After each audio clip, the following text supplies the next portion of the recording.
오늘은 제 생일입니다. 62살. 아침 6시부터 핸드폰을 확인했어요. 화면을 켰다 껐다를 반복했죠. 혹시 지원이에게서 전화라도 올까 싶어서요. 딸아이가 바쁜 건 알아요. 강남에서 산다는 게 얼마나 정신없는지도 알고 있어요.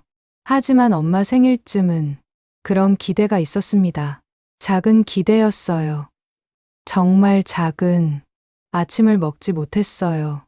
입맛이 없었습니다. 냉장고 문을 열었다가 그냥 닫았어요. 텅 빈 식탁을 보니까 갑자기 눈시울이 뜨거워졌죠. 남편이 살아있을 때는 달랐어요. 생일 아침이면 늘 미역국을 끓여줬죠. 서툴렀지만 정성스러웠어요. 명희야, 생일 축하해. 올해도 건강하자. 그렇게 말하며 웃던 얼굴이 선해요. 5년. 남편이 세상을 떠난 지 벌써 5년이 흘렀습니다. 심장마비였어요. 갑작스러웠죠. 아침에 학교 잘 다녀와 라고 인사하고 나갔는데 그게 마지막이 될 줄은 몰랐어요. 그때 저는 57이었습니다. 남편을 보내고 3년 뒤 정년 퇴임을 했어요. 35년간 몸담았던 중학교 음악교실을 떠났죠. 마지막 날 학생들이 합창으로 배웅해줬어요. 슈베르트의 세레나데였습니다. 눈물이 멈추지 않았어요. 그날 이후로 지휘봉을 한 번도 잡지 못했습니다.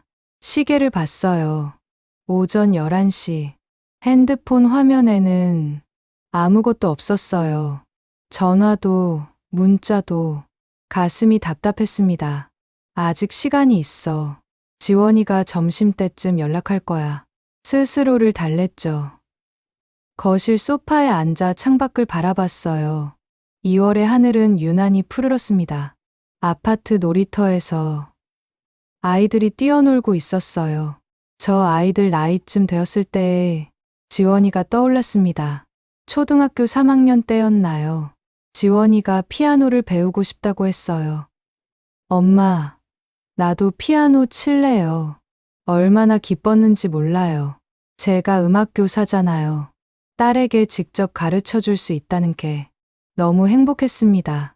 그래, 엄마가 가르쳐 줄게.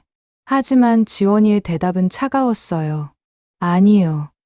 학원 다닐래요. 친구들도 다 학원 다녀요. 순간 마음이 움츠러들었습니다. 엄마가 선생님인데 학원 선생님이 더 전문적이래요. 그 말을 듣는 순간 가슴 어딘가가 툭 하고 끊어지는 느낌이었어요. 그래도 웃으며 말했죠. 알았어. 좋은 학원 찾아보자. 지원이는 2년 정도 피아노를 배웠어요. 그러다 중학교에 올라가면서 그만뒀죠. 입시 준비해야 해요. 라는 말과 함께 그때부터였을까요? 딸과 제 사이에 보이지 않는 벽이 생긴 건 핸드폰이 울렸어요. 심장이 쿵 뛰었습니다. 지원이 이름이 화면에 떴어요. 하지만 전화가 아니라 문자였죠. 손이 떨렸습니다. 메시지를 열었어요. 엄마 생일 축하해요. 미안한데 민수 오빠가 승진 발표 앞두고 바빠서 오늘 못 갈 것 같아요. 다음에 꼭 갈게요. 문자를 3번 읽었습니다. 4번 읽었어요. 하지만 내용은 변하지 않았죠. 다음에 꼭 갈게요. 작년에도 똑같은 문자를 받았어요. 재작년에도요. 그 전에도. 다음에는 점점 길어지기만 했습니다. 핸드폰을 꽉 쥐었어요. 화면이 흐려졌죠. 눈물 때문이었습니다. 울면 안 되는데 62살 먹은 어른이 생일에 운다는 게 우습잖아요. 하지만 눈물은 멈추지 않았어요. 한참을 울었습니다. 소파에 그대로 앉아서요. 시계를 보니 오후 1시였어요. 점심시간이 지나고 있었죠. 배는 고프지 않았습니다. 하지만 뭔가 해야 할 것 같았어요. 그냥 앉아만 있을 수는 없었죠. 부엌으로 갔습니다. 냉장고에서 미역을 꺼냈어요. 남편이 끓여주던 그 미역국을 만들기로 했죠. 찬물에 미역을 불렸습니다. 참기름에 볶고 물을 부었어요. 국간장으로 간을 맞췄죠. 보글보글 냄비에서 미역국이 끓었어요. 혼자 먹을 미역국. 예전 같았으면 달랐을 거예요. 딸이 좋아하는 잡채도 만들고 외손주들 먹으라고 갈비찜도 했을 겁니다. 식탁 가득 음식을 차려놓고 가족들이 둘러앉아 웃고 떠들었겠죠. 하지만 이제는 혼자예요. 간단하게 끓인 미역국 하나면 충분했습니다. 상을 차리고 앉았어요. 숟가락을 들었죠. 미역국 한 숟가락을 떠서 입에 넣었습니다. 맛이 없었어요. 눈물 때문인지 정말 맛이 없는 건지 모르겠어요. 그냥 삼키기가 힘들었습니다. 설거지를 하면서 문득 생각이 들었어요. 내가 직접 찾아가면 어떨까? 손을 멈췄습니다. 그래요. 왜 안 되죠? 딸네 집에 제가 찾아가면 되잖아요. 35년간 중학교 음악교사로 일했어요. 수많은 아이들을 가르쳤죠. 합창부를 지도하며 전국대회에서 금상도 탔습니다. 그런 제가 이렇게 딸의 연락만 기다리며 살아야 하나요? 아니에요. 저도 당당하게 찾아갈 수 있어요. 가슴이 두근거리기 시작했습니다. 설렘이었을까요? 불안이었을까요? 잘 모르겠어요. 하지만 뭔가 해야 한다는 생각이 강하게 들었죠. 방으로 들어가 옷장을 열었어요. 뭘 입고 가야 하나 고민했습니다. 너무 화려하면 이상하고 너무 수수하면 초라해 보일 것 같았어요. 결국 베이지색 블라우스와 검은색 바지를 골랐습니다. 단정하면서도 편안한 옷이었죠. 거울 앞에 섰어요. 62살의 제 모습이 보였습니다. 주름이 늘었어요. 머리카락에 흰머리가 많아졌죠. 하지만 눈빛만큼은 아직 살아있었어요. 괜찮아. 당당하게 가자. 스스로에게 말했습니다. 가방을 챙기기 시작했어요. 책장에서 CD 하나를 꺼냈습니다. 쇼팽의 녹턴 CD였어요. 지원이가 어렸을 때 정말 좋아했던 곡이에요. 밤마다 틀어달라고 조르곤 했죠. 엄마, 이 음악 들으면 기분이 좋아져요.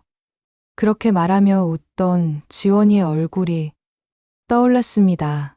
CD 케이스를 쓰다듬었어요. 언제 산 건지 기억도 안 나요. 아마 20년도 더 됐을 거예요. 서랍을 열었습니다. 두툼한 악보집이 있었어요. 제가 손수 필사한 피아노 연습곡이었죠. 지원이가 초등학교 때 피아노를 배운다고 했을 때 직접 가르쳐주고 싶었어요. 학원을 간다고 했을 때도 포기하지 않았죠. 언젠가는 도움이 되겠지. 그런 마음으로 밤마다 악보를 베껴 썼습니다. 바이엘부터 체르니, 한홍까지 정성껏 필사했어요. 하지만 한 번도 쓰지 못했죠. 지원이는 학원 교재만 사용했으니까요. 악보를 가방에 넣었습니다. 이제라도 쓸모가 있을지 몰라요.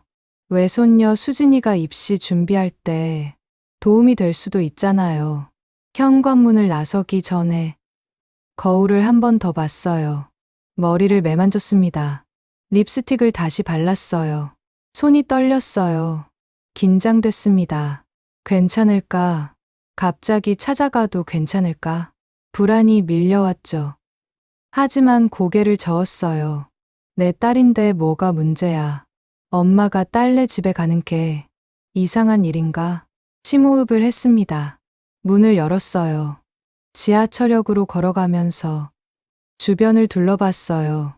노원구의 오후 풍경은 평온했습니다.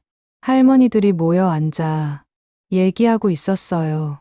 아이들이 학교에서 돌아오고 있었죠. 평범한 풍경이에요. 하지만 오늘따라 낯설게 느껴졌습니다. 지하철역 계단을 내려갔어요. 4호선 플랫폼에 섰죠. 강남, 딸이 사는 곳이에요. 1년에 몇 번 가봤을까요? 손에 꼽을 정도예요. 제가 먼저 찾아가겠다고 하면 지원이는 늘 이렇게 말했어요. 엄마, 우리가 갈게요. 엄마 오시기 힘드시잖아요.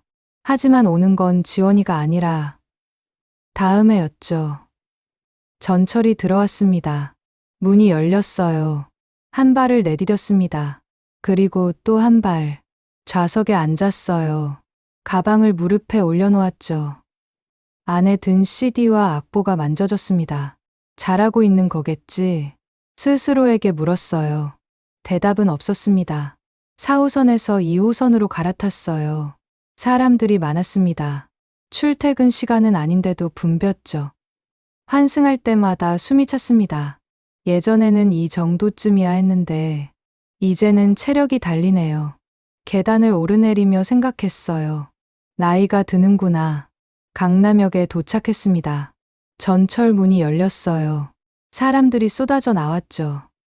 저도 그 흐름에 따라 움직였습니다. 지상으로 올라왔어요. 눈이 부셨습니다. 화려한 간판들이 햇빛을 받아 반짝였죠.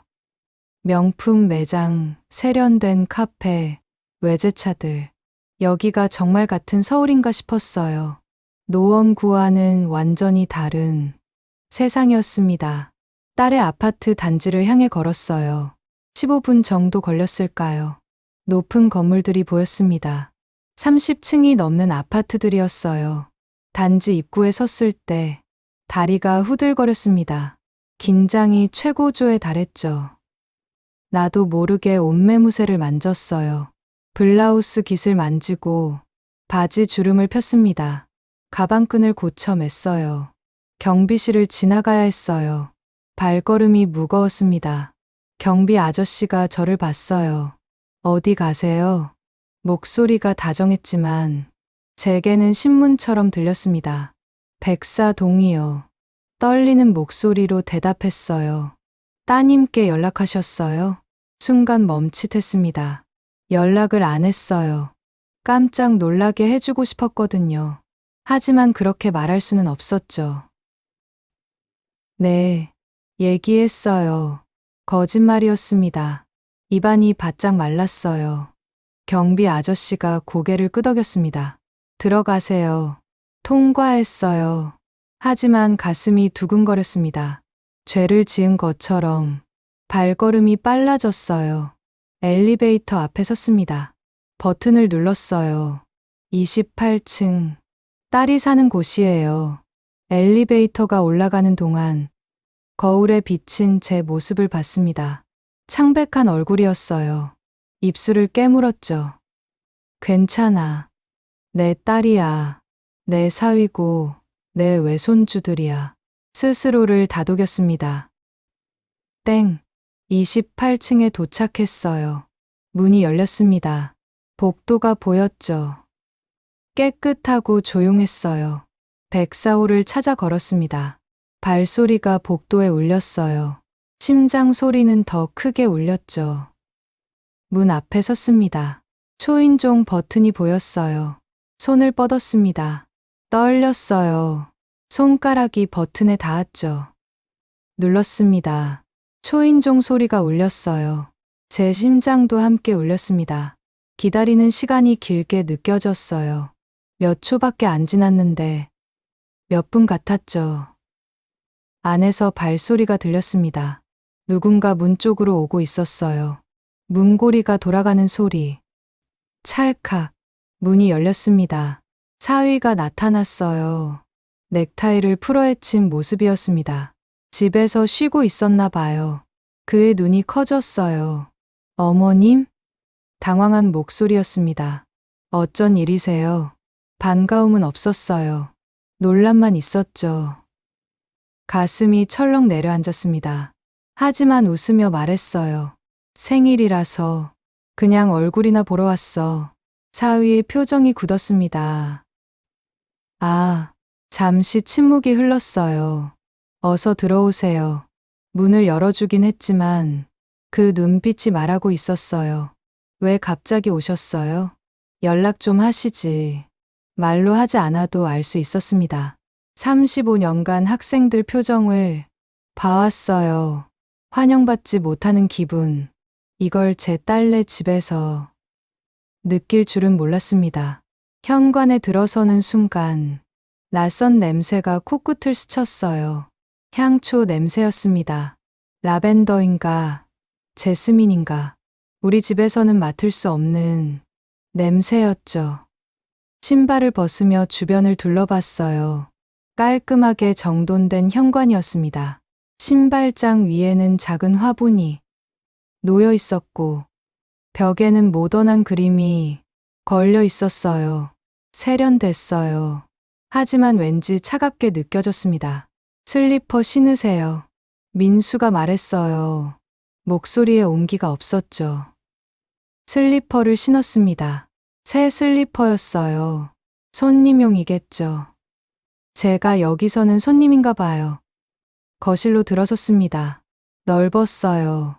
우리 집 거실의 2배는 될 것 같았죠. 천장이 높고 큰 창문으로 햇빛이 쏟아져 들어왔어요. 하얀 소파, 유리 테이블, 대형 TV, 잡지에서나 볼 법한 인테리어였습니다. 하지만 제 눈에 가장 먼저 들어온 건 그게 아니었어요. 외손주들이었죠. 수진이가 보였습니다. 식탁 옆 책상에 앉아 있었어요. 고개를 숙이고 문제집을 풀고 있었죠. 고등학교 1학년, 마지막으로 본 게 언제였을까요? 작년 추석이었나요? 그때도 수진이는 저를 거의 보지 않았어요. 할머니 왔다. 반갑게 말했습니다. 가슴을 활짝 열고요. 수진이가 고개를 들었어요. 그리고 저를 봤죠. 잠깐, 정말 짧은 순간이었습니다. 안녕하세요. 그게 전부였어요. 다시 고개를 숙였습니다. 문제집으로 시선을 돌렸죠. 제 안에서 뭔가가 스르르 식어가는 느낌이었어요. 소파 쪽을 봤습니다. 준혁이가 있었어요. 중학교 3학년이죠. 소파에 비스듬히 누워서 스마트폰을 보고 있었습니다. 준혁아, 목소리를 높였어요. 준혁이가 고개를 돌렸습니다. 눈은 여전히 스마트폰 화면에 고정된 채로요. 아, 할머니, 인사라고 하기도 민망한 반응이었어요. 다시 스마트폰을 봤습니다. 손가락이 빠르게 화면을 움직였죠. 게임을 하고 있나 봐요. 저는 그 자리에 서 있었습니다. 어떻게 해야 할지 몰랐어요. 앉아야 하나, 서 있어야 하나, 말을 걸어야 하나. 민수가 어색하게 웃었습니다. 앉으세요. 어머님. 소파를 가리켰어요. 준혁이가 누워있는 그 소파요. 준혁아, 비켜. 민수가 아들에게 말했습니다. 준혁이가 마지못해 일어났어요. 여전히 스마트폰을 손에 쥔 채로요.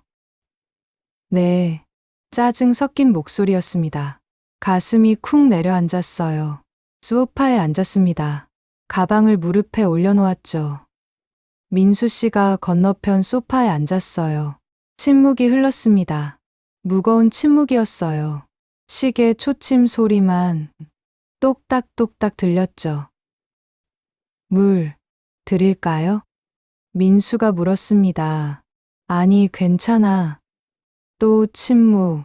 민수가 손목시계를 봤어요. 일부러 크게 보는 것 같았죠. 빨리 가셨으면 좋겠다는 신호 같았어요. 가슴이 조여왔습니다. 부엌에서 소리가 났어요. 뭔가 쨍그랑 부딪히는 소리, 그리고 발소리. 누군가 나오고 있었습니다. 제 심장이 빨리 뛰기 시작했어요. 지원이었습니다. 딸이 부엌에서 나왔어요. 앞치마를 두르고 있었죠. 요리를 하고 있었나 봐요. 두 사람의 눈이 마주쳤습니다. 엄마, 지원이의 눈이 커졌어요. 입이 벌어졌죠. 엄마가 왜, 그 말투, 왜 여기 있어요? 그렇게 들렸습니다. 저는 억지로 웃었어요. 지원아, 엄마야. 아니, 그게 지원이가 민수를 쳐다봤습니다. 사위도 지원이를 봤어요. 두 사람 사이에서 뭔가가 오갔죠. 말없는 대화였어요. 하지만 저는 알 수 있었습니다. 왜 연락 안 하고 오셨대? 나도 몰라. 갑자기 오셨어. 어떻게 해? 모르겠어. 그런 대화가 눈빛으로 오가고 있었어요. 가슴이 찢어지는 것 같았습니다. 지원이가 다가왔어요. 앞치마를 벗으며요. 엄마, 연락을 먼저 하시지. 목소리가 작았습니다. 하지만 그 안에 담긴 의미는 컸어요. 왜 허락도 없이 왔어요? 전화 한 통이면 되잖아요. 우린 준비가 안 됐다고요. 저는 웃으려 애썼어요. 갑자기 보고 싶어서. 생일이기도 하고. 생일. 지원이가 멈칫했습니다. 잠깐 눈을 감았다가 떴어요. 아, 맞다. 오늘이. 기억하지 못했어요. 문자를 보낸 게 고작 몇 시간 전인데 그것도 기억 못할 정도로 중요하지 않은 일이었나 봐요. 제 생일이요. 엄마, 미안해요. 정신이 없어서. 괜찮아. 괜찮지 않았어요. 전혀 괜찮지 않았죠. 하지만 그렇게 말할 수밖에 없었습니다. 지원이가 소파에 앉았어요. 제 옆에요. 하지만 거리를 두고 앉았죠. 붙어 앉지 않았어요. 예전에는 팔짱을 끼고 붙어 앉곤 했는데 언제부터였을까요? 딸과 제 사이에 이렇게 거리가 생긴 게 오늘 저녁은 어떻게 하시려고요? 지원이가 물었습니다. 응? 식사요. 준비된 게 없는데. 아, 그렇겠죠. 갑자기 왔으니까요. 괜찮아. 나 혼자 먹고 올게. 아니에요. 같이 먹어야죠. 하지만 지원이의 얼굴에는 걱정이 가득했어요. 뭘 해드리지? 냉장고에 뭐가 있었나? 귀찮은데 그런 생각들이 보였습니다. 제 가슴이 무너졌어요. 가방을 열었습니다. 아, 그리고 이거. CD를 꺼냈어요. 쇼팽 녹턴. 수진이가 어렸을 때 좋아하던 거. 기억나? 이거 들으면서 잠들곤 했잖아. 지원이가 CD를 받았습니다. 아, 그게 전부였어요. 고마워요도 없었죠. 그냥 아였어요. 악보집도 꺼냈습니다. 이건 내가 손수 필사한 연습곡이야. 수진이 입시 준비할 때 도움될 거야. 클래식 이론 같은 거 물어보고 싶으면 할머니한테.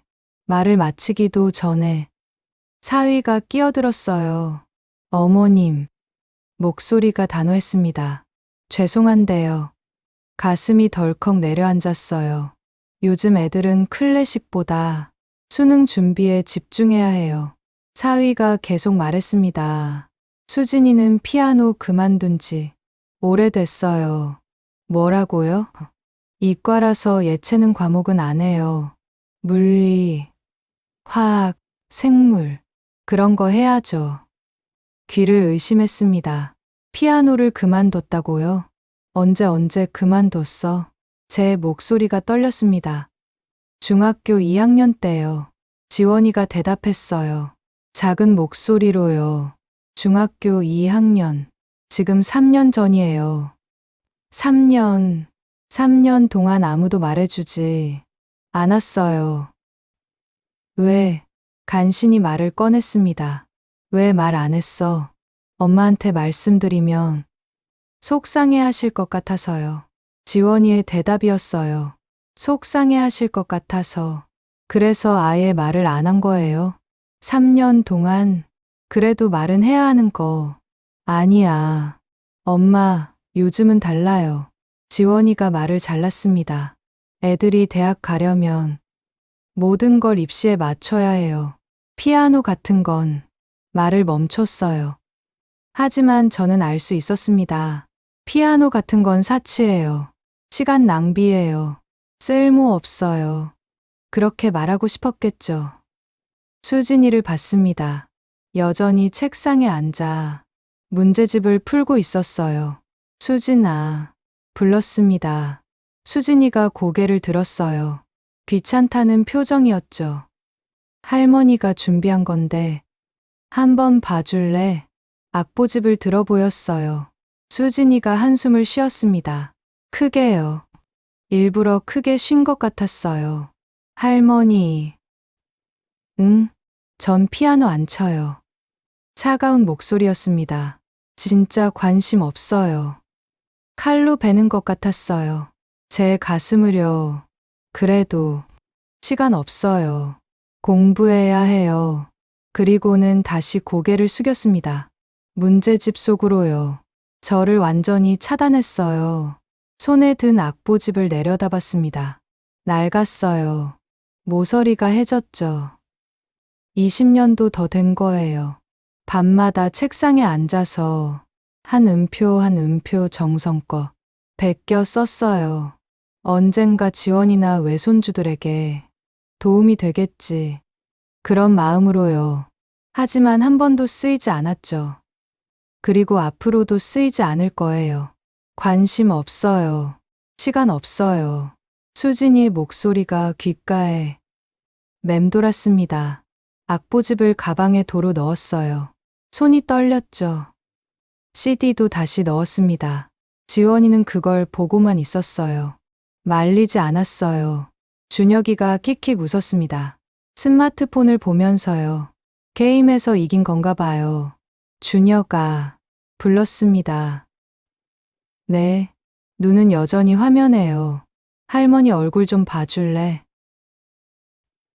네, 마지못해 고개를 들었어요.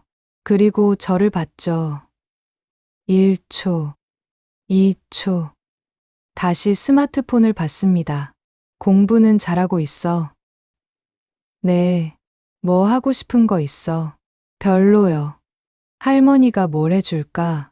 괜찮아요. 대답이 너무 짧았어요. 관심이 없는 거였죠. 제게요. 거실이 조용했습니다. 수진이의 연필 소리, 준혁이의 게임 소리, 시계 초침 소리, 그게 전부였어요. 저는 소파에 앉아 있었습니다. 하지만 여기 있으면 안 될 것 같았어요. 이방인이 된 기분이었죠. 내 딸 집에서요. 저녁은 지원이가 입을 열었습니다. 간단하게 시켜 먹을게요. 중국집이나 중국집. 생일 저녁을요. 예전에는 달랐어요. 제 생일이면 지원이가 직접 요리를 했죠. 서툴렀지만 정성스러웠어요. 엄마, 제가 만든 미역국이에요. 맛있죠? 웃으며 말하던 지원이의 얼굴이 떠올랐습니다. 언제였을까요? 10년 전, 15년 전, 그때 그 딸은 어디로 갔을까요? 괜찮아. 제가 말했습니다. 엄마는 집에 가서 먹을게. 엄마, 너희 바쁜 거 아니까. 괜찮아. 일어섰어요. 가방을 들었죠. 벌써 가세요? 지원이가 물었습니다. 하지만 붙잡지는 않았어요. 응, 너희도 할 일 많잖아. 사위가 일어났습니다. 어머님, 저녁은 같이 하시죠. 입으로만 하는 말이었어요. 눈빛은 다른 걸 말하고 있었죠. 빨리 가주세요. 우린 바빠요. 아니야. 괜찮아. 현관으로 향했습니다. 지원이가 따라왔어요. 사위도요. 하지만 수진이와 준혁이는 안 왔어요. 할머니 가세요. 같은 인사도 없었죠. 관심 자체가 없는 거예요. 신발을 신었습니다. 손님용 슬리퍼를 벗고요. 엄마, 조심히 들어가세요. 지원이가 말했습니다. 응, 연락할게요. 문을 열었어요. 어머님, 안녕히 가세요. 사위의 인사였습니다. 공손했어요. 하지만 차갑게 공손했죠. 복도로 나왔습니다. 뒤에서 문 닫히는 소리가 들렸어요. 그리고 잠기는 소리. 완전히 차단됐어요. 저는 그 자리에 서 있었습니다. 다리에 힘이 없었어요. 엘리베이터 버튼을 눌렀습니다. 손이 떨렸죠. 가슴이 무너져 내렸어요. 관심 없어요. 시간 없어요. 요즘은 달라요. 그 말들이 머릿속을 맴돌았습니다. 엘리베이터가 왔어요. 문이 열렸죠. 들어갔습니다. 거울에 비친 제 모습을 봤어요. 초라했습니다. 늙었어요.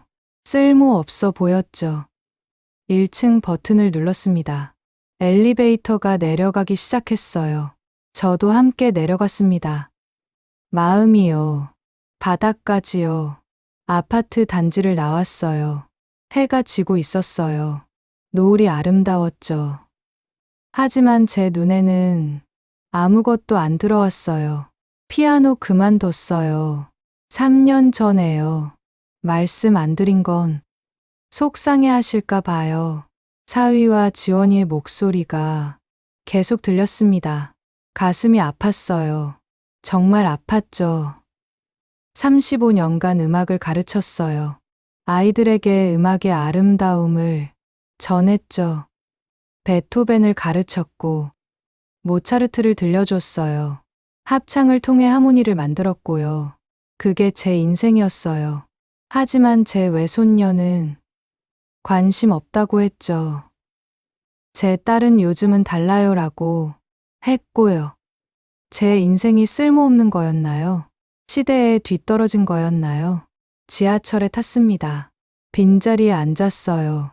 가방을 무릎에 올렸죠. 안에 든 악보집이 만져졌어요. 20년 넘게 간직한 거예요. 하지만 아무도 필요로 하지 않았죠. 창밖을 봤습니다. 어둠이 내리고 있었어요. 제 마음도 함께 어두워졌습니다. 집으로 가는 길이 이렇게 길게 느껴진 적이 없었어요. 62살 생일, 최악의 생일이었습니다. 집으로 돌아오지 않았어요. 발길이 돌아가지 않았죠. 지하철에서 내려 한참을 걸었습니다. 어디로 가는지도 모른 채요. 동네 공원 벤치에 앉았어요. 2월의 저녁 바람이 차가웠습니다. 하지만 제 마음보다는 따뜻했죠. 가방을 무릎에 올려놓고 한참을 앉아 있었어요. 주변이 어두워지고 있었습니다. 가로등이 하나둘 켜졌죠. 시간이 얼마나 지났을까요? 핸드폰이 울렸습니다. 지원이었어요. 손이 떨렸습니다. 전화를 받을까 말까 한참을 망설이다가 받았어요. 여보세요. 엄마, 어디세요? 응, 집에. 거짓말이었습니다. 엄마, 미안해요. 아까는 지원이의 목소리가 작았어요. 괜찮아. 저녁은 드셨어요? 응, 먹었어. 또 거짓말. 그래도 엄마 생일인데. 우리가 너무했죠? 잠시 침묵이 흘렀습니다. 엄마, 주말에 우리가 갈게요. 제대로 된 생일상 차려드릴게요. 괜찮아. 너희 바쁜 거 아니까. 엄마, 자, 나 피곤해서 먼저 끊을게. 네, 조심히 들어가세요. 전화를 끊었어요. 눈물이 났습니다. 하지만 전화 통화 중에는 참았어요. 딸에게 들키고 싶지 않았죠. 한참 후에 집으로 돌아왔습니다. 현관문을 열었어요. 텅 빈 집이었죠. 불을 켰습니다. 거실이 환해졌어요. 하지만 마음은 여전히 어두웠습니다. 부엌으로 갔어요. 냉장고를 열었죠. 아침에 끓여놓은 미역국이 있었습니다. 전자레인지에 데웠어요. 상을 차렸어요. 혼자 앉았죠. 숟가락을 들었습니다. 하지만 먹을 수가 없었어요. 목이 메었거든요. 숟가락을 내려놓았습니다. 그냥 앉아 있었어요. 한참을요. 핸드폰이 또 울렸어요. 이번엔 지원이가 아니었습니다. 모르는 번호였죠. 받았어요. 여보세요? 어머님, 저 민수예요. 사위였습니다. 어머님, 아까는 제가 말씀을 좀 심하게 했나 봐요. 아니야. 그래도 어머님 생일인데. 죄송합니다. 공손한 말투였어요. 하지만 진심은 느껴지지 않았죠. 다음 주말에 저희가 찾아뵐게요. 수진이랑 준혁이도 데리고요. 괜찮아, 바쁠 텐데. 아니에요. 당연히 가야죠. 어머님, 한 가지만 여쭤봐도 될까요? 응. 수진이한테 음악 관련해서 말씀 안 하셨으면 좋겠어요. 가슴이 쿵 내려앉았습니다. 피아노도 그렇고, 클래식도 그렇고, 애가 혼란스러워할 수 있거든요. 내가 뭘 그렇게 말했니? 아니에요. 그런 건 아닌데. 사위가 말을 이었습니다. 요즘 애들은 입시가 전부예요. 수진이는 특히 이과라서 더 힘들거든요.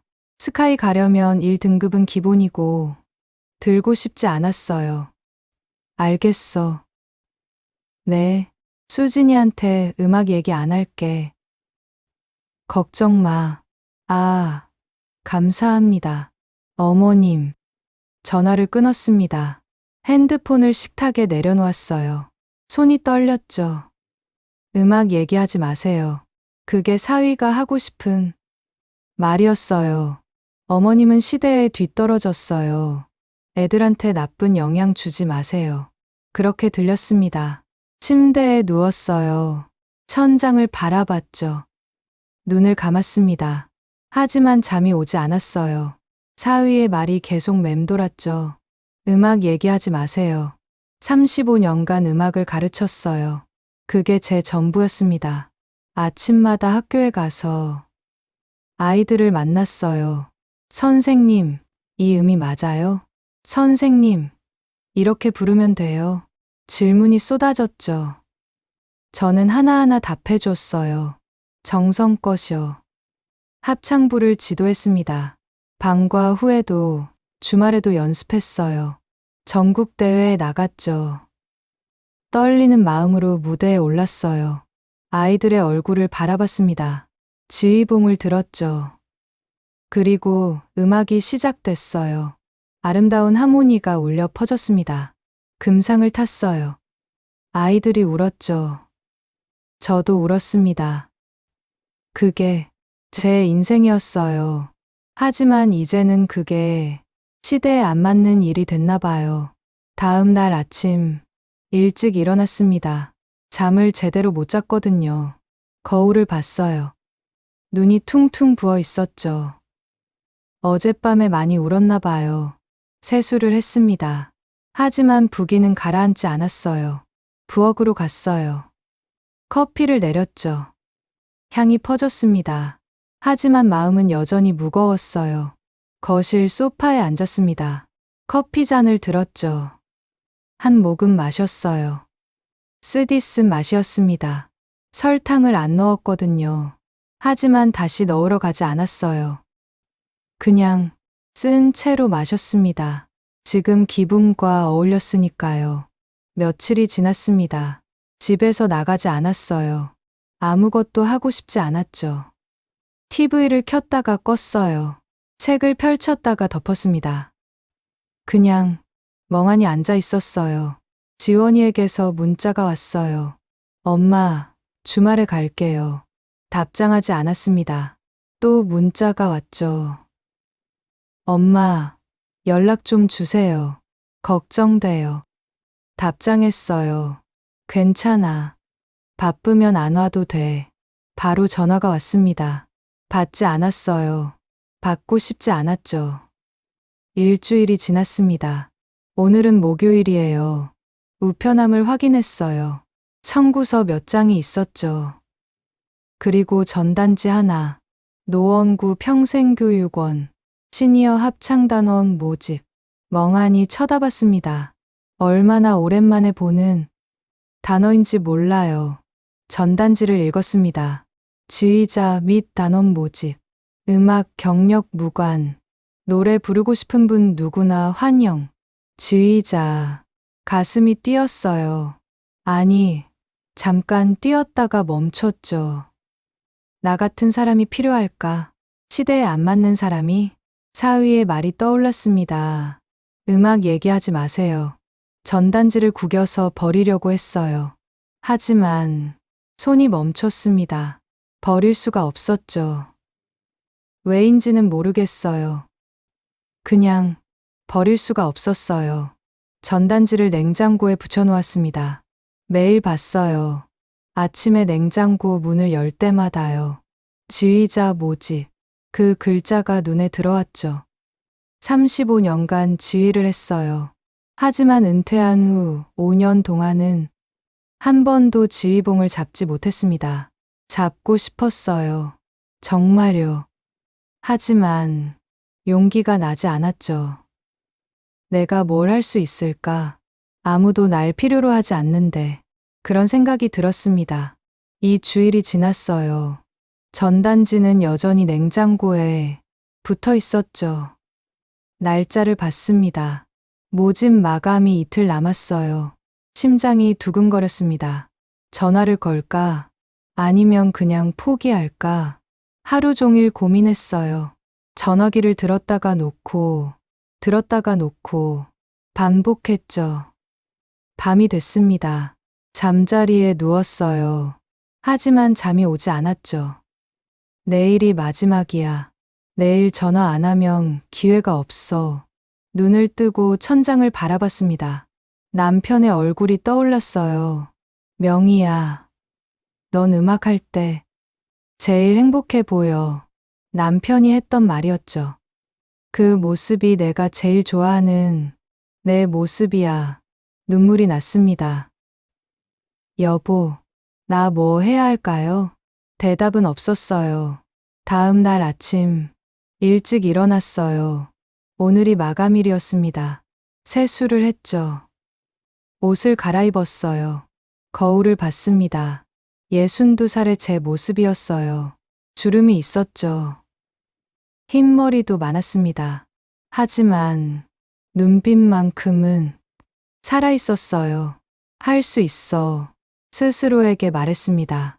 아직 늦지 않았어. 전화기를 들었어요. 손이 떨렸습니다. 전단지에 적힌 번호를 눌렀죠. 신호음이 울렸어요. 심장이 터질 것 같았습니다. 여보세요. 노원구 평생교육원입니다. 밝은 목소리였어요. 저 합창단 모집 공고 보고 연락드렸는데요. 아, 네. 어떤 파트를 지원하시나요? 잠깐 망설였습니다. 그리고 말했어요. 저는 지휘자요. 전화 너머에서 침묵이 흘렀습니다. 긴 침묵이었죠. 거절하려나? 나이가 많다고 할까? 경력을 물어볼까? 온갖 생각이 머릿속을 스쳤어요. 혹시 음악 관련 경력이 있으신가요? 조심스러운 목소리였습니다. 심호흡을 했어요. 35년간 중학교 음악교사였습니다. 아, 합창부를 지도해서 전국대회 금상도 받았어요. 정말요. 목소리가 갑자기 커졌습니다. 잠깐만요. 담당자분께 바로 연결해 드릴게요. 기다리는 음악이 흘렀어요. 몇 초 후, 다른 사람이 전화를 받았습니다. 선생님, 안녕하세요. 저 평생교육원 음악 담당 김연주입니다. 젊은 여성의 목소리였어요. 정말 합창 지도 경력이 있으시다고요? 네. 그런데 제가 나이도 있고 말끝을 흐렸습니다. 아니에요. 나이는 전혀 상관없어요. 현주의 목소리가 흥분돼 있었죠. 저희가 딱 그런 분을 찾고 있었거든요. 정말 제가 도움이 될까요? 물론이죠. 경력을 보니까 저희한테는 과분한 분이세요. 과분하다. 그 단어가 가슴에 꽂혔어요. 딸네 집에서는 시대에 안 맞는 사람이었는데 여기서는 과분한 사람이라니. 혹시 내일 한번 오실 수 있으세요? 내일요? 네. 단원분들이 모이는 날이거든요. 한번 뵙고 싶어요. 알겠습니다. 감사합니다. 내일 오전 10시에 평생교육원 3층 음악실로 오시면 돼요. 네, 알겠습니다. 전화를 끊었어요. 손이 떨렸습니다. 하지만 이번엔 두려움이 아니었어요. 설렘이었죠. 얼마만인가요? 이렇게 설레본 게 그날 밤 옷장을 열었습니다. 내일 뭘 입고 가야 할까 고민했어요. 검은색 정장을 꺼냈죠. 교사 시절 입던 옷이었어요. 5년 만에 꺼내는 거예요. 먼지를 털었습니다. 다림질을 했죠. 구두도 닦았어요. 준비를 마치고 침대에 누웠습니다. 이번에는 잠이 왔어요. 오랜만에 편안한 잠이었죠. 꿈을 꿨습니다. 무대 위에 서 있는 꿈이었어요. 지휘봉을 들고요. 아이들이 노래하고 있었죠. 아름다운 하모니였습니다. 웃고 있었어요. 저도, 아이들도. 다음 날 아침 일찍 일어났습니다. 씻고 옷을 입었어요. 거울을 봤죠. 정장을 입으니까 달라 보였어요. 선생님 같았습니다. 62살 선생님이요. 가방을 챙겼어요. 수첩과 펜을 넣었죠. 현관문을 나섰습니다. 발걸음이 가벼웠어요. 오랜만이었죠. 이렇게 가벼운 발걸음이 평생교육원은 집에서 20분 거리였어요. 버스를 탔습니다. 창밖을 바라봤죠. 익숙한 풍경이었어요. 하지만 오늘따라 새롭게 보였습니다. 평생교육원에 도착했어요. 3층으로 올라갔죠. 복도를 걸으니까 음악 소리가 들렸습니다. 누군가 피아노를 치고 있었어요. 음악실 문 앞에 섰습니다. 심호흡을 했어요. 문을 열었습니다. 안에는 젊은 여성이 있었어요. 20대 후반쯤 돼 보였죠. 안녕하세요. 정명희 선생님이시죠? 밝게 웃으며 다가왔습니다. 네, 그렇습니다. 저 김연주예요. 어제 통화했던요. 악수를 청했어요. 저도 손을 내밀었죠. 따뜻한 악수였습니다. 정말 감사해요. 선생님. 현주의 눈빛이 반짝였어요. 시니어 합창단을 만들려고 했는데 전문 지휘자가 없어서 정말 고민이었거든요. 제가 정말 도움이 될까요? 물론이죠. 현주가 고개를 끄덕였습니다. 35년 경력이시잖아요. 저희한테는 정말 큰 행운이에요. 행운. 그 단어가 귓가에 울렸어요. 누군가에게 제가 행운이 될 수 있다니. 가슴이 뭉클했습니다. 곧 단원들이 모이기 시작했어요. 60대에서 80대까지 다양했죠. 할머니들, 할아버지들, 다들 기대에 찬 얼굴이었습니다. 안녕하세요. 반갑습니다. 인사들이 오갔어요. 저는 앞에 섰습니다. 단원들이 저를 바라봤죠. 안녕하세요. 지휘를 맡게 된 정명희입니다. 박수가 터져 나왔습니다.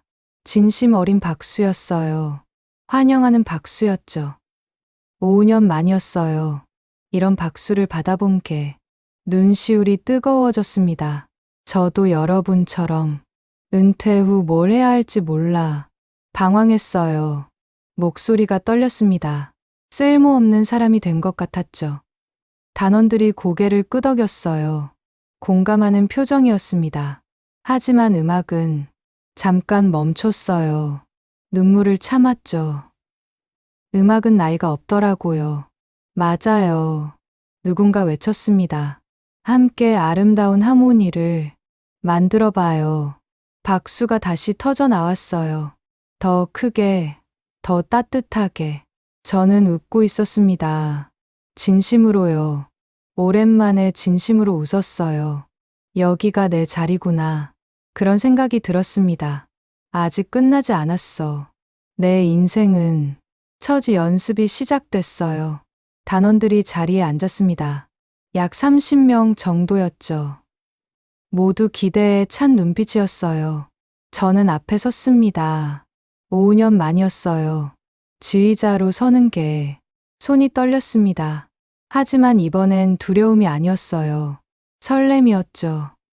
자, 시작하기 전에 발성 연습부터 할게요. 선생님, 발성 연습이 뭐예요? 70대쯤 돼 보이는 할머니가 물었습니다.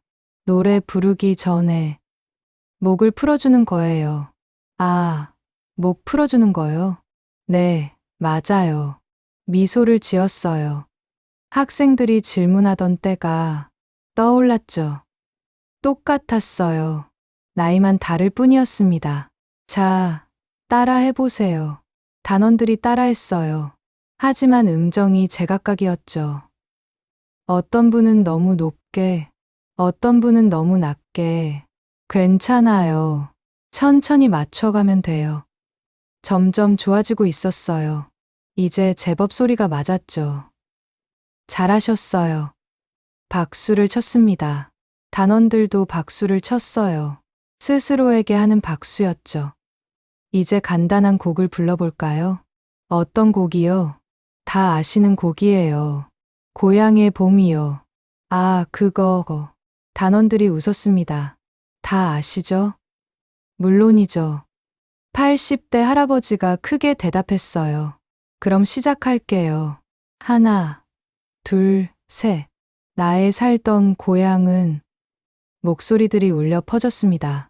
하지만 제각각이었어요. 박자도 음정도요. 어떤 분은 빠르게, 어떤 분은 느리게. 처음이니까 당연했죠. 좋아요. 다시 한번 해볼까요? 나의 살던 고향은 조금 나아졌어요. 꽃 피는 산골. 점점 맞춰지고 있었습니다. 복숭아꽃, 살구꽃. 목소리들이 하나가 되기 시작했어요. 아기 진달래. 하모니가 만들어지고 있었죠. 제 눈에 눈물이 맺혔습니다. 이거였어요. 이 순간을 기다렸던 거예요. 연습이 끝났습니다. 단원들이 다가왔어요. 선생님, 정말 재미있었어요. 다음 주가 벌써 기다려져요. 선생님 덕분에 행복해요. 한 분 한 분이 인사를 건넸습니다. 저는 그 모든 말을 가슴에 담았어요. 행복해요. 그 말이 특히 가슴에 와 닿았죠. 제가 누군가를 행복하게 만들고 있었어요. 집으로 돌아오는 길, 발걸음이 가벼웠습니다. 버스 안에서 창밖을 바라봤어요. 똑같은 풍경이었죠. 하지만 다르게 보였습니다. 더 밝게, 더 아름답게. 집에 도착했어요. 현관문을 열었죠. 텅 빈 집이었습니다. 하지만 외롭지 않았어요. 가슴이 따뜻했거든요. 피아노 앞에 앉았습니다. 5년 만이었어요. 건반에 손을 올렸죠. 떨렸어요. 첫 음을 눌렀습니다. 또 아름다운 소리였어요. 고향의 봄을 연주했습니다. 오늘 단원들과 불렀던 곡이에요. 연주하면서 웃고 있었어요. 진심으로요. 일주일이 지났습니다. 두 번째 연습 날이었어요. 단원들이 더 많아졌습니다. 40명 정도요. 소문 듣고 왔어요. 좋다는 얘기 들었어요. 새로 온 분들이 말했습니다. 저는 모두를 환영했어요. 어서 오세요. 함께 노래해요. 연습이 시작됐습니다. 지난주보다 훨씬 나아졌어요. 발성도 좋아졌고 박자도 맞았죠. 정말 잘하시네요. 지난주보다 많이 늘었어요. 칭찬을 아끼지 않았습니다. 단원들의 얼굴이 환해졌어요. 선생님, 우리 사부 합창도 할 수 있을까요? 한 할머니가 물었습니다. 사부 합창, 소프라노, 알토, 테너, 베이스로 나뉘는 거예요. 물론이죠. 정말요? 우리가 할 수 있어요. 천천히 배우면 돼요. 단원들의 눈이 반짝였습니다. 소프라노는 높은 음을 맡아요. 알토는 중간 음이고요. 설명을 시작했어요. 테너는 남자분들 중 높은 음을, 베이스는 낮은 음을 담당해요. 제 목소리는 어떤 파트인지 모르겠어요. 지금부터 확인해 볼게요. 한 분씩 목소리를 들어봤습니다. 할머니는 소프라노예요. 저요? 네. 목소리가 맑고 높아요. 할머니가 환하게 웃었어요. 할아버지는 베이스네요. 오, 그래요? 네. 목소리가 깊고 안정적이에요. 할아버지도 기뻐했죠. 한 분 한 분의 파트를 정했습니다. 소프라노 10명, 알토 10명, 테너 8명, 베이스 12명. 완벽했어요. 3주차 연습. 4부 합창을 시작했습니다. 곡은 아리랑이었어요. 모든 파트가 하나가 됐습니다. 하모니였어요. 완벽한 하모니. 저는 눈을 감았어요. 가슴이 벅차올랐죠. 이거였어요. 이 순간을 위해 살아온 거예요. 연습 후 현주가 다가왔습니다. 선생님, 정말 대단하세요. 아니에요. 3주 만에 4부 합창을 하다니 믿기지 않아요. 단원분들이 열심히 하셔서요. 선생님 실력이에요. 현주가 진지하게 말했습니다. 한 가지 제안이 있어요. 뭔데요? 전국 시니어 합창대회가 있거든요. 가슴이 쿵했어요. 대회요? 네. 6월에 열려요. 지금이 3월이니까. 석 달 남았네요. 우리가 나가볼까요? 망설여졌습니다. 3주밖에 안 됐어요. 할 수 있을까요? 하지만 단원들의 얼굴이 떠올랐습니다. 열심히 연습하는 모습들요. 단원분들께 물어볼게요. 네, 그러세요. 다음 주 연습 때 단원들에게 말했어요. 여러분, 전국 시니어 합창대회에 나가볼까요? 잠시 정적이 흘렀습니다. 그리고 한 할머니가 말했어요. 우리가 할 수 있을까요? 할 수 있어요. 제가 대답했습니다. 우리 3주밖에 안 됐잖아요. 그래도 할 수 있어요. 제가 믿어요. 정말요? 네, 정말요. 단원들이 서로를 쳐다봤어요. 그리고 한 할아버지가 손을 들었습니다. 저는 하고 싶어요. 저도요. 저도 하고 싶어요. 하나 둘씩 손이 올라갔습니다. 결국 모두가 손을 들었어요. 80세 할아버지도 75세 할머니도 모두가 도전하고 싶어 했어요. 제 눈에 눈물이 맺혔습니다. 감사합니다. 우리 함께 해봐요. 박수가 터져 나왔어요. 환호성도 들렸죠. 새로운 시작이었습니다.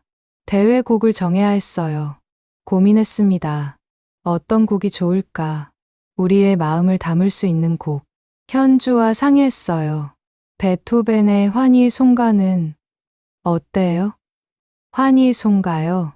네. 어려운 곡이긴 한데 의미가 있잖아요. 맞았어요. 환희의 송가. 기쁨을 노래하는 곡이에요. 우리에게 딱 맞았죠. 좋아요. 그 곡으로 해요. 단원들에게 알려줬습니다. 환희의 송가요? 어렵지 않아요? 걱정하는 목소리들이 나왔어요. 어려워요. 하지만 우리 할 수 있어요. 정말요? 네, 천천히 배우면 돼요. 좋아요. 도전해봐요. 단원들이 웃었습니다. 두려움보다 기대가 컸어요. 연습이 바뀌었습니다. 일주일에 2회였던 게 3회가 됐어요. 누가 시킨 것도 아닌데요. 단원들이 스스로 제안했죠. 선생님, 우리 더 자주 모여요.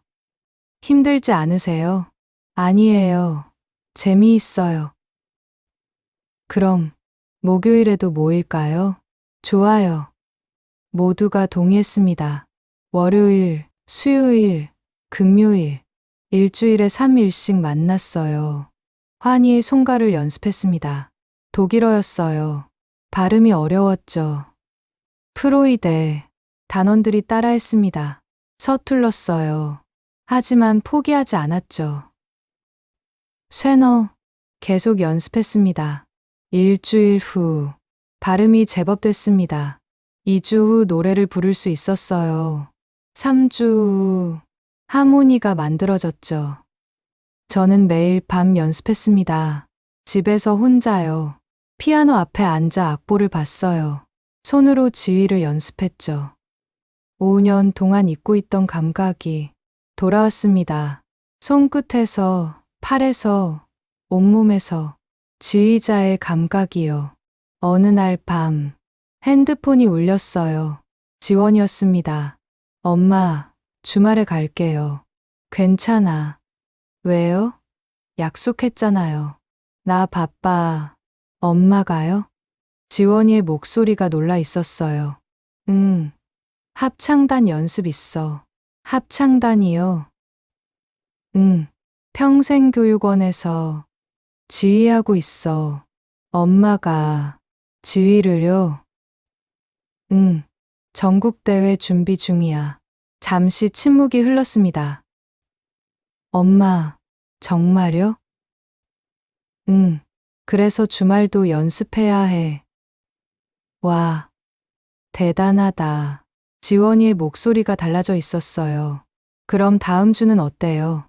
다음 주도 바빠. 대회가 6월이거든. 알겠어요. 그럼 대회 끝나고 봐요.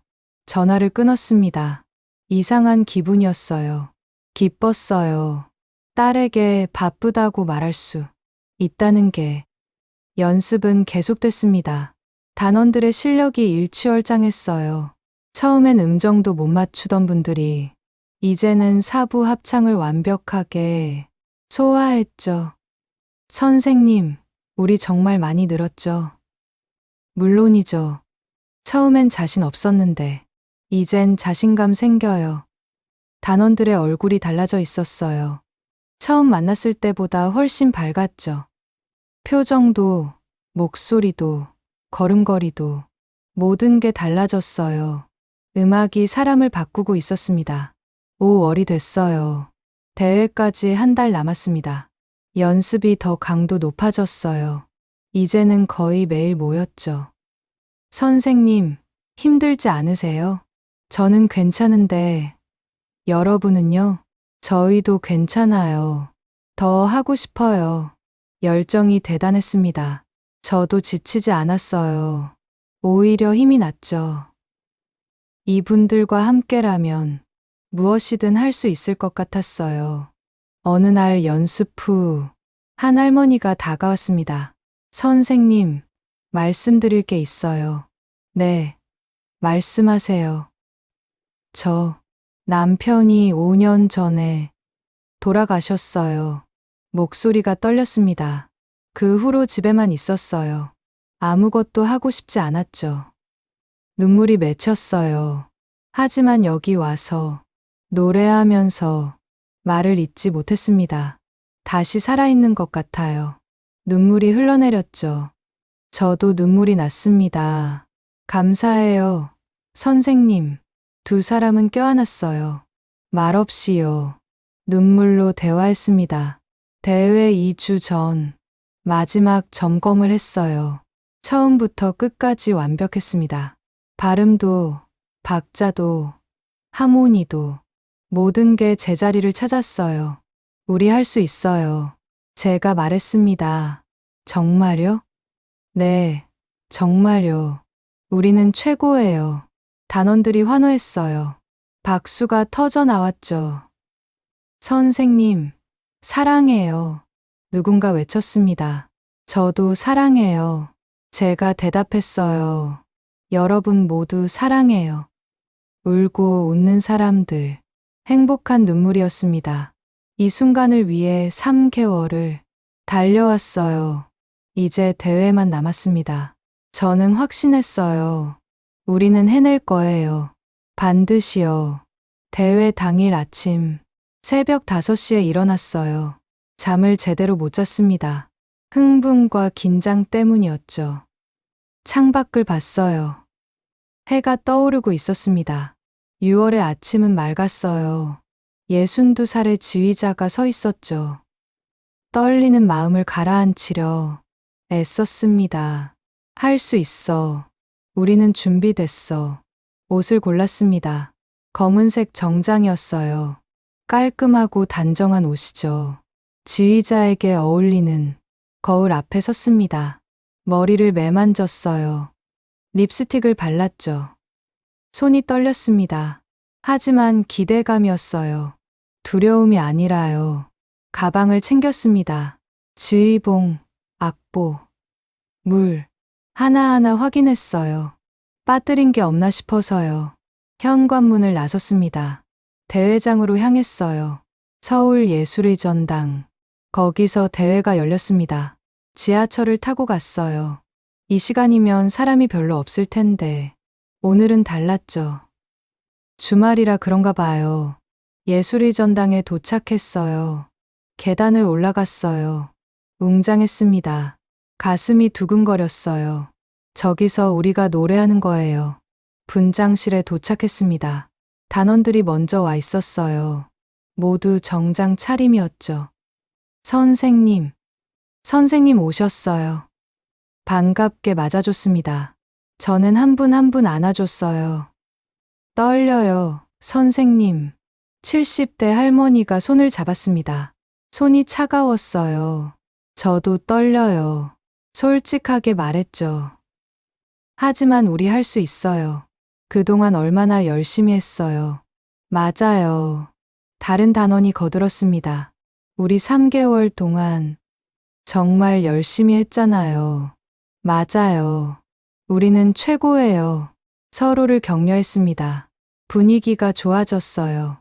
긴장이 조금씩 풀렸죠. 무대 뒤에서 다른 팀들 공연을 봤어요. 모두 잘했습니다. 수준이 높았죠. 우리도 저렇게 할 수 있을까? 잠깐 불안이 스쳤어요. 하지만 고개를 저었습니다. 아니야. 우리는 준비됐어. 단원들을 봤어요. 긴장한 얼굴들이었죠. 하지만 눈빛은 빛나고 있었습니다. 여러분, 모두를 모았어요. 지금까지 정말 수고 많으셨어요. 오늘 결과가 어떻게 나오든 우리는 이미 성공한 거예요. 선생님, 3개월 전 우리를 기억하세요? 음정도 못 맞추던 우리요. 웃음이 났습니다. 하지만 지금 우리는 4부 합창을 해요. 독일어로 노래하죠. 맞아요. 그게 바로 우리의 승리예요. 오늘은 그걸 보여주기만 하면 돼요. 박수가 터져 나왔어요. 작은 박수였지만 진심이 담겨 있었죠. 노원 시니어 합창단, 준비해 주세요. 스태프가 불렀습니다. 드디어였어요. 단원들이 일어섰습니다. 줄을 맞춰 섰죠. 저는 맨 앞에 섰어요. 심호흡을 했습니다. 손이 떨렸어요. 지휘봉을 꽉 쥐었죠. 할 수 있어. 우리는 할 수 있어.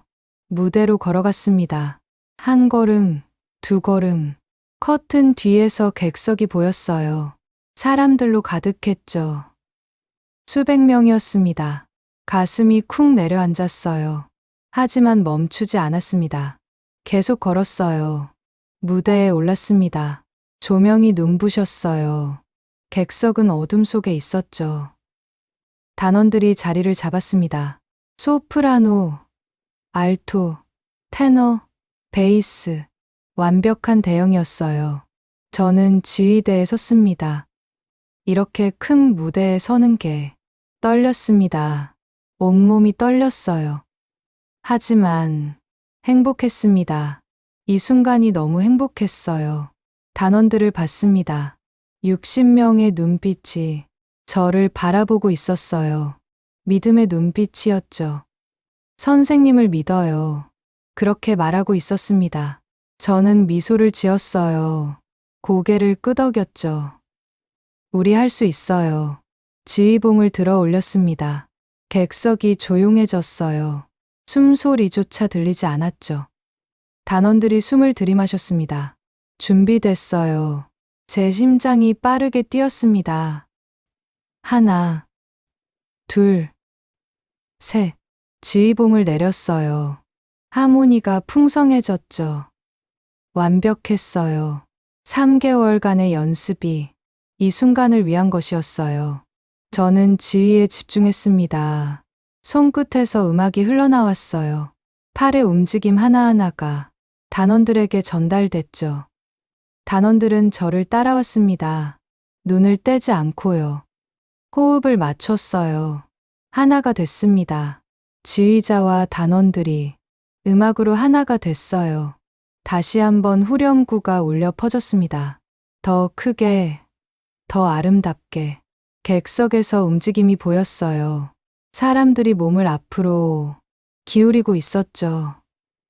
집중하고 있었어요. 우리 노래예요. 클라이막스가 다가왔습니다. 가장 높은 음이에요. 가장 어려운 부분이죠. 저는 단원들을 봤어요. 눈으로 격려했습니다. 할 수 있어요. 지휘봉을 높이 들었어요. 그리고 내렸습니다. 완벽했어요.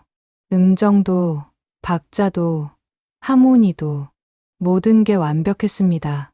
제 눈에 눈물이 맺혔어요. 하지만 참았습니다.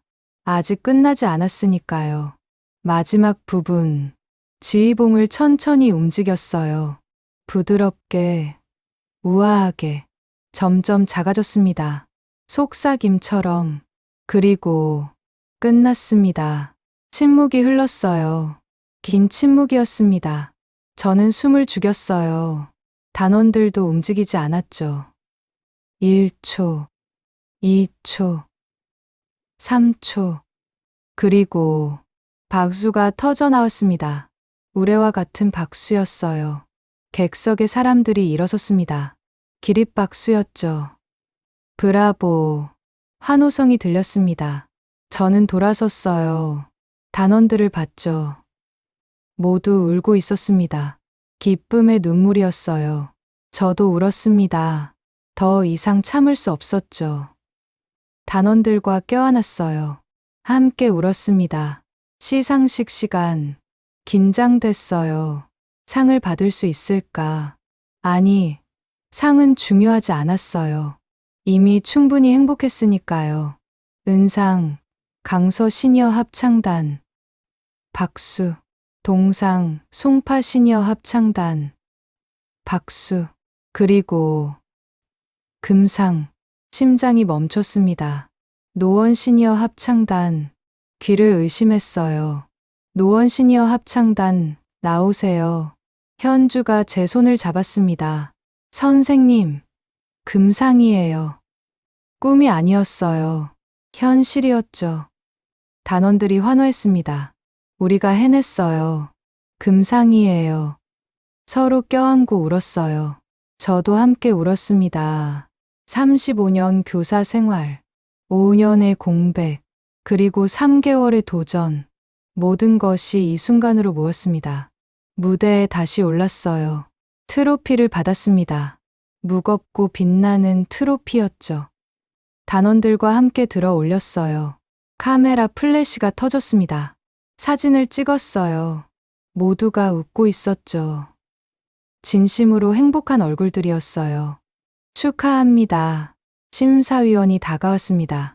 정말 감동적인 무대였어요. 감사합니다. 3개월 만에 이 정도 실력이라니 믿기지 않네요. 단원분들이 열심히 하셨어요. 지휘자의 실력도 대단하세요. 얼굴이 빨개졌어요. 과찬이십니다. 혹시 인터뷰 가능하세요? 지역 방송에서 취재하고 싶다는데요. 인터뷰요? 네, 괜찮으시면요. 망설였습니다. 하지만 단원들이 말했어요. 선생님, 하세요. 우리 이야기를 들려주세요. 고개를 끄덕였습니다. 알겠습니다. 일주일 후, 방송국 스튜디오에 갔어요. 처음 가보는 곳이었죠. 긴장됐습니다. 분장실에서 메이크업을 받았어요. 거울을 봤습니다. 낯설었어요. 하지만 괜찮았죠. 정명희 선생님, 준비되셨어요? 리포터가 물었습니다. 젊은 여성이었어요. 네, 준비됐습니다. 스튜디오로 들어갔어요. 의자에 앉았죠. 카메라가 저를 향했습니다. 빨간 불이 켜졌어요. 시작합니다.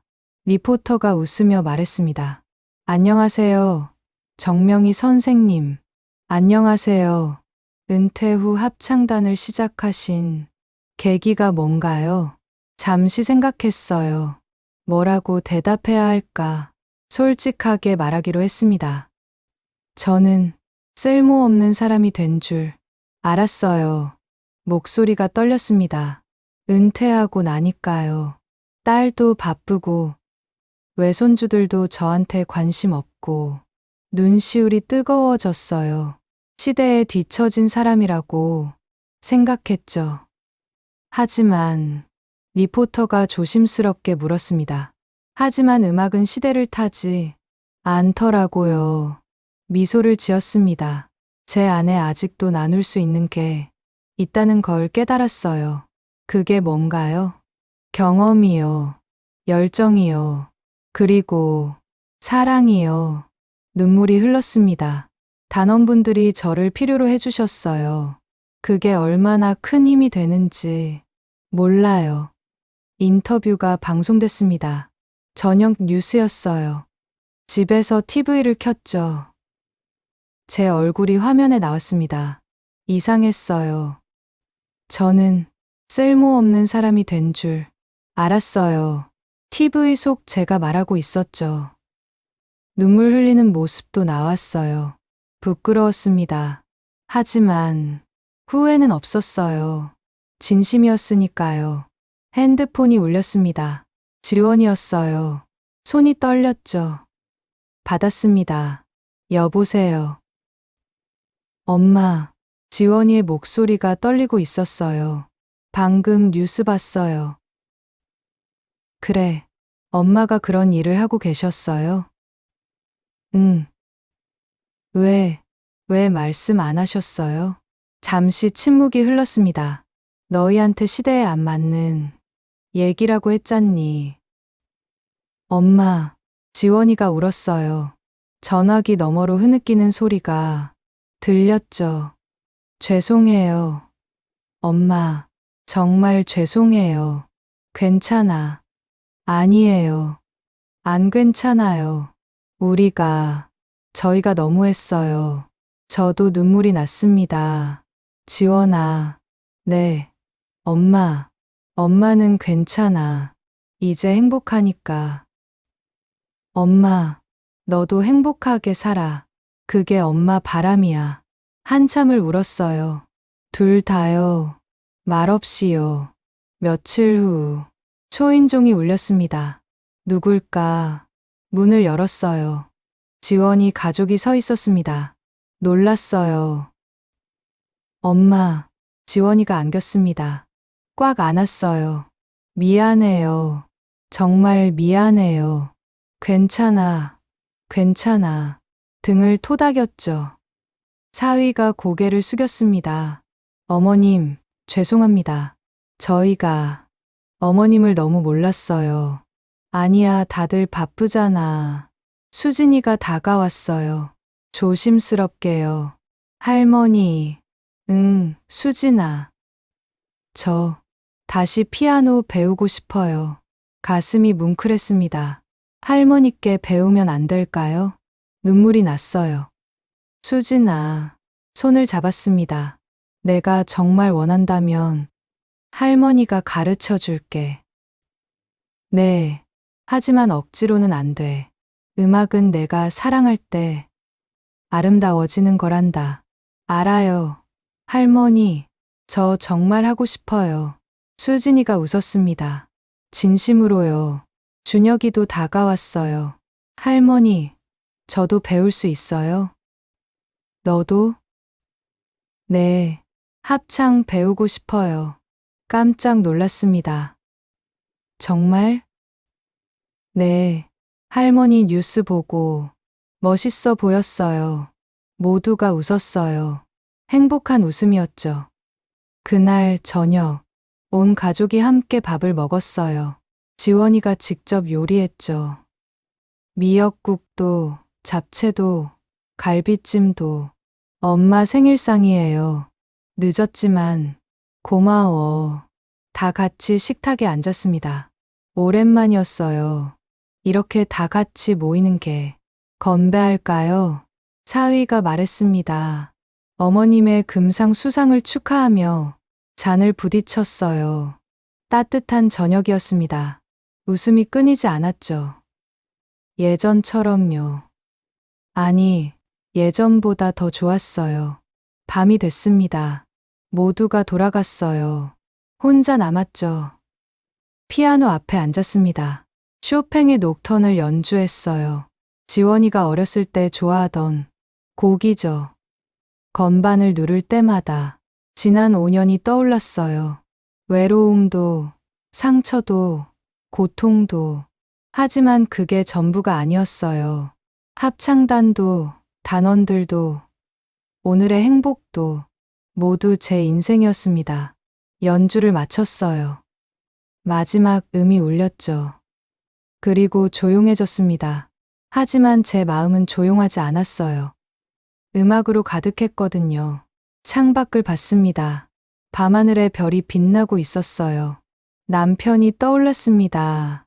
여보, 봐요. 나 해냈어요. 혼잣말을 했어요.